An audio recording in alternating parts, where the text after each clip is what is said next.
राजधानी दिल्ली के मुख्यमंत्री अरविंद केजरीवाल नव वर्ष 2021 में क्या धमाल मचाएंगे? कोरोना के कहर से क्या दिल्ली को बचा पाएंगे? क्या दिल्ली वालों की उम्मीदों पर खरे उतर पाएंगे? क्या कहती है केजरीवाल की नव वर्ष 2021 की कुंडली? देखिए सिर्फ धर्म ज्ञान पर। नमस्कार, धर्म ज्ञान में एक बार फिर हमारे दर्शकों का स्वागत है। मैं हूं आपके साथ कविता राणा। मेसा मौजूद है हमेशा की तरह जाने माने ज्योतिषाचार्य मयंक शर्मा जी। धन्यवाद कविता जी। धर्म ज्ञान के सभी दर्शकों को बहुत बहुत नमस्कार। आज हम एक ऐसी शख्सियत की राजनीतिक कुंडली का विश्लेषण करने जा रहे हैं जिन्होंने अफसरशाही से राजनीति में कदम रखा। जी हाँ, हम बात कर रहे हैं दिल्ली के मुख्यमंत्री अरविंद केजरीवाल की। मयंक शर्मा जी की भविष्यवाणी थी कि भाई सेकेंड टाइम जो केजरीवाल है वो दोबारा मुख्यमंत्री बनेंगे और नतीजतन इनकी भविष्यवाणी सच भी साबित हुई। अब देखिए ना, जो कि नव वर्ष लगने वाला है, 2021 आने वाला है, इसलिए आज हमने केजरीवाल जी की कुंडली का विश्लेषण करने का फैसला किया। आज हम मयंक जी से जानेंगे कि भाई नया साल केजरीवाल जी के लिए कैसा रहेगा, क्योंकि हाल ही में 2020 कोरोना उनके लिए एक बहुत बड़ी चुनौती बनकर उभरा है, और लेकिन 2021 में उनके लिए क्या क्या बड़ी बड़ी चुनौतियां रहेंगी, कैसी उनकी सेहत रहेंगी और विरोधियों पर क्या भारी पड़ पाएंगे या फिर चौतरफा आलोचना का सामना उन्हें करना पड़ सकता है।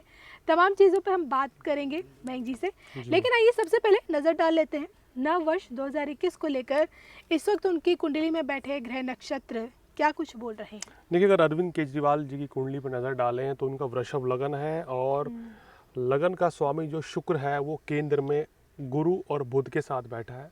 बहुत ही सुंदर राजयोग है। तीसरे भाव में सूर्य है, साथ में नीच का मंगल भी है।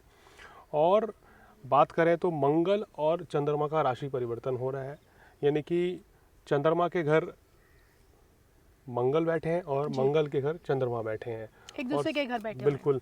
और साथ साथ यहाँ पर 12वें भाव में इनके शनि भी बैठे हुए हैं नीच के। पंचम भाव में केतु हैं और एकादश भाव में राहु हैं। तो ये इस समय इनकी ग्रह स्थिति चल रही है। इनकी ग्रह स्थिति के अनुसार इनका जो समय है, अगर कुंडली में हम नज़र डालें तो वो काफ़ी बेहतर चलता हुआ नज़र आ रहा है। राशि इनकी मेष राशि है और मेष राशि वालों के हिसाब से ये समय बहुत ही बेहतरीन रहेगा। और इस समय जो इनकी दशा चल रही है, दशा इनको बहुत ही शानदार है। गुरु की दशा है और गुरु की दशा में इस समय इनका अगर हम देखें तो सूर्य का अंतर शुरू हुआ है। ये अगस्त 2020 से इनका गुरु में सूर्य की अंतरदशा इनकी शुरू हो गई थी। और देखिए, जो सूर्य की अंतरदशा है ये भी इनके लिए काफ़ी अच्छी इस समय चल रही है। तो सितारों की चाल देखें तो अरविंद केजरीवाल जी की कुंडली में कोई बड़ा ऐसा नेगेटिव पॉइंट इस समय नहीं होता हुआ नजर आ रहा है।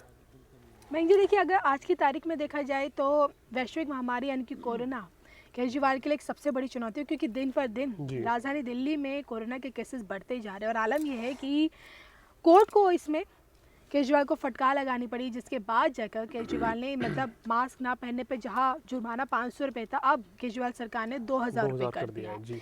मैं ये जानना चाहती हूँ, जिस रफ्तार से कोरोना के केसेस बढ़ते जा रहे हैं, क्या केजरीवाल इस वैश्विक महामारी से छुटकारा पा पाएंगे? क्या बढ़ती केसेस की बढ़ती संख्या पर लगाम लगा सकेंगे? देखिए, इनकी कुंडली के हिसाब से अभी अगर लग्नेश शुक्र की स्थिति अब केजरीवाल के लिए काफ़ी अच्छी होती हुई नज़र आ रही है। और दूसरी बात यह है कि अष्टम भाव में गुरु बैठे हुए हैं जो कि इनकी परेशानियों में वृद्धि कर रहे थे, और वो 20 नवंबर के बाद वो इनके नवम स्थान में आ जाएंगे। तो ये इनके लिए एक बेहतर योग बनेगा और राशि से दशम भाव में आ जाएंगे। तो हम देख रहे हैं कि आने वाले समय में चैलेंजेस जो है इनके कम होते हुए नज़र आ रहे हैं। और जो एक्चुअल प्रिडिक्शन ये है कि आने वाले समय में थोड़ा सा टाइम लगेगा, लेकिन अब आप देखेंगे कि 1 से 1.5 महीने के अंदर अंदर केजरीवाल जो है कोरोना पर लगाम लगाने में कामयाब रहेंगे दिल्ली में। तो ये इनके सितारे आने वाले समय में तो बेहतर ही नज़र आ रहे हैं इस मामले में। क्या लगता है स्वास्थ्य की दृष्टि से कैसा रहेगा ये साल इनके लिए? देखिए, स्वास्थ्य की दृष्टि से इनका साल ये काफ़ी अच्छा रहेगा। हेल्थ अच्छी रहेगी और कोई बड़ी परेशानी इनको नहीं रहेगी। स्वास्थ्य संबंधी कोई बड़ी ऐसी समस्या इनकी कुंडली में नज़र नहीं आ रही। शुक्र की जो इनकी दशा चल रही है वो दशा इनकी बहुत बढ़िया इस समय चल रही है जी।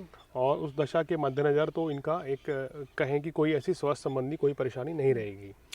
मयंक जी, एक वक्त था जब मोदी विरोधियों में केजरीवाल भी ऊपर आया करते जी, थे, जी। मतलब टॉप पर रहते थे। लेकिन देखिए ना, बदलते वक्त के साथ साथ कभी वो पीएम मोदी पे ऐसे तीखे वाण करते थे कि रातों रात उनके मंत्री यानी कि केजरीवाल सरकार के जितने भी विधायक हैं वो कब जेल पहुंच जाते थे पता ही नहीं चलता था। जी जी जी। लेकिन आलम यह है कि आज की तारीख में अब कहीं ना कहीं पीएम मोदी जी के लिए भी केजरीवाल का सॉफ्ट कॉर्नर नज़र आता है। वो मोदी जी की आलोचना करने से कहीं ना कहीं बचते हैं। जी। तो ऐसे में जानना चाहती हूँ, क्या 2021 में भी पीएम मोदी जी की तरफ केजरीवाल का यही रुख रहने वाला है?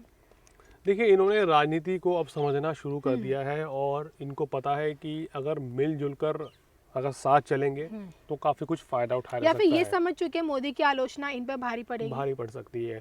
और जैसे अगर आपको याद हो, हमने पिछले एपिसोड्स में भी कहा था कि इनकी कुंडली में 12वें भाव में शनि चंद्र का विषयोग बन रहा है और जितना ये कटु शब्द बोलेंगे उतना ही इनको नुकसान उठाना पड़ेगा, इनकी लोकप्रियता में कमी आएगी।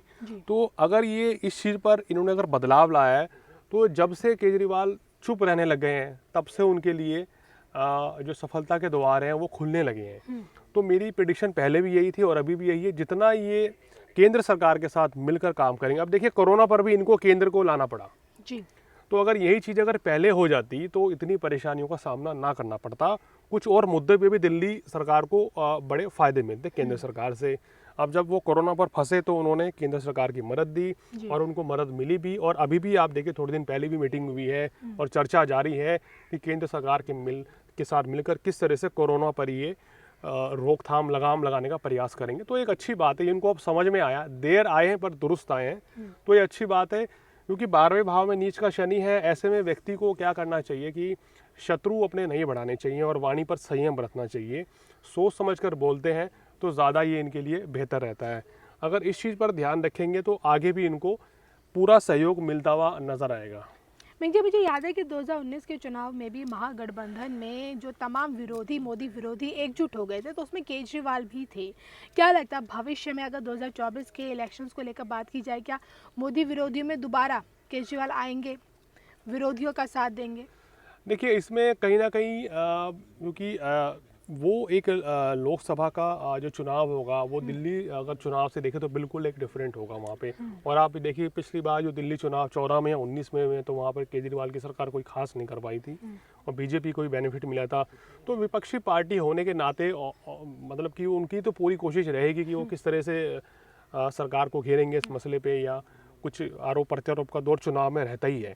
क्योंकि कोई भी पार्टी जो है इस तरह का विरोध करती ही करती है। लेकिन मुझे लग रहा है कि इस बार उतने ज़्यादा ये हार्ड नहीं रहेंगे और कहीं ना कहीं थोड़ा सॉफ्ट एंगल इनका बना रहेगा। मयंक जी, अगर देखा जाए तो मैं आपसे ये जानना चाहती हूँ कि अगर हम केजरीवाल को लेकर बात करते हैं तो एक वक्त था जब केजरीवाल काफ़ी कुछ मोदी जी के बारे में बात करते थे, लेकिन आज वो वक्त बिल्कुल बदल गया है। और अगर केजरीवाल की राजनीति को देखा जाए तो ये केजरीवाल की मेहनत का ही रंग है जिसके चलते दिल्ली वालों ने उन्हें दोबारा चुना। बिल्कुल। अब मैं ये जानना चाहती हूँ कि क्या वो दिल्ली वालों की उम्मीदों पर खरे उतर पाएंगे 2021 में? क्या उन्हें कहीं कोई चुनौतियाँ का सामना करना पड़ सकता है? देखिए, इस समय अगर 2021 में देखें तो इनका कार्यकाल जो है काफ़ी अच्छा रहेगा। 2021 में काफ़ी कुछ करेंगे, जनता के लिए बहुत अच्छी योजना लाएंगे। अब देखिए, जैसे उन्होंने, अगर आपने देखा तो पराली के ऊपर भी वो जो काम बहुत अच्छा किया है, तो वो भी बेहतर करेंगे। तो 21 इनके लिए काफ़ी बेहतर रहेगा। 21 में कोई परेशानी नहीं रहेगी और जो विपक्षी दल है इनके दिल्ली में सरकार में, इनका कुछ ज़्यादा नुकसान नहीं कर पाएंगे। जाते जाते मयंक जी, देखो, लोग जो केजरीवाल के चाहने वाले हैं उनकी तरफ से ये एक क्वेश्चन है, क्या केजरीवाल की कुंडली में मुख्यमंत्री से ऊपर प्रधानमंत्री का सफ़र दिख रहा है आपको? देखिए, इनकी कुंडली में शनि की स्थिति उतनी बेहतर नहीं है और मंगल की, इसके कारण इनका केंद्रीय राजनीति में जाना इनको कोई सुखद परिणाम नहीं देगा। और अगर ये दिल्ली की राजनीति में या प्रदेश सरकार की राजनीति में काम करेंगे तो वो ज़्यादा बेहतर इनको सफलता दिलाता है। चलिए, तो ये थे हमारे साथ मयंक शर्मा जी, जिन्होंने ये भविष्यवाणी की थी कि एक बार फिर से दिल्ली में झाड़ू चलेगी और केजरीवाल मुख्यमंत्री बनेंगे, और जो कि नतीजतन सच साबित हुई। और एक बार फिर केजरीवाल के 2021 कैसा रहेगा उनके लिए ये भी बताया। इसी के साथ हम दोनों को दीजिए इजाज़त। नमस्कार।